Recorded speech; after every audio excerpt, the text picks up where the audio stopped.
ಕಂದಮ್ಮ ನನಗೊಂದು ಕ್ವಶನ್ ಕೇಳಲ್ಲ. ಈಗ ಚಳಿಗಾಲ ಸ್ಟಾರ್ಟ್ ಆಗಿದೆ ಅನ್ನೋದಕ್ಕೆ ಹೆಂಗ್ ಗೊತ್ತಾಗುತ್ತೆ? ಈಗ ಮಳೆ, ಬೇಸಿಗೆಗಾಲ ಬಂದ್ರೆ ಬಿಸಿಲು ಬಂದ್ರೆ ಬೇಸಿಗೆಗಾಲ, ಮಳೆ ಬಂದ್ರೆ ಮಳೆಗಾಲ, ಹಾಗೆ ಚಳಿಗಾಲ ಬಂದ್ರೆ ಹೆಂಗ್ ಗೊತ್ತಾಗುತ್ತೆ? ರೊಮ್ಯಾನ್ಸ್ ಜಾಸ್ತಿ ಮಾಡ್ಬೇಕನ್ಸುತ್ತೆ.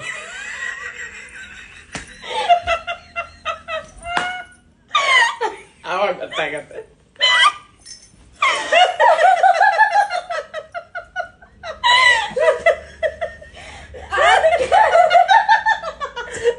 ಕೇಳಿದ ಕ್ವಶನ್ ಆನ್ಸರ್ ಕೊಟ್ಟೆ, ಮುಗಿ ಜೈ. ಅದಲ್ಲ ಆನ್ಸರ್, ಹೋಗು. ಅದಲ್ಲ ಆನ್ಸರ್, ಅದಲ್ಲ.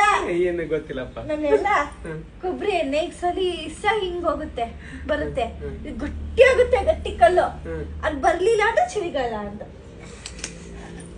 ನಾನ್ ಕೊಟ್ಟಿದ್ದ ಆನ್ಸರ್ ಇದ್ರಕ್ಕಿಂತ 100% 200% ರೈಟ್ ಅಲ್ವಾ?